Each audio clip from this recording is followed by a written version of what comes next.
जिस्म के किस उज़्व को कैसे बचाएं? आँखों को बचाना है तो विटामिन ए इस्तेमाल करें। असाब को बचाना है तो विटामिन B1 इस्तेमाल करें। स्किन को बचाना है तो विटामिन C इस्तेमाल करें। हड्डियों को बचाना है तो कैल्शियम और विटामिन D इस्तेमाल करें। सेक्स आर्गन को बचाना है तो विटामिन E इस्तेमाल करें। खून बहने से बचाना है तो विटामिन K इस्तेमाल करें।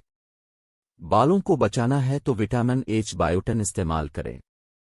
जिगर को बचाना है तो किशमिश और आलू बुखारा इस्तेमाल करें।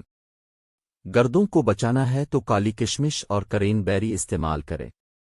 मैदे को बचाना है तो दूध इस्तेमाल करें। आंतों को बचाना है तो इसबगोल का छिलका और मुनक्का इस्तेमाल करें। दिल और पट्ठों को बचाना है तो सल्फर डाइऑक्साइड गैसोट्रांसमीटर इस्तेमाल करें। रगों यानी ब्लड वेसल्स को बचाना है तो नाइट्रिक एसिड गैसोट्रांसमीटर इस्तेमाल करें।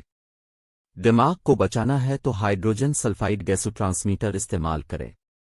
लबलबा यानी पैंक्रियास को बचाना है तो क्रोमिक क्लोराइड इस्तेमाल करें।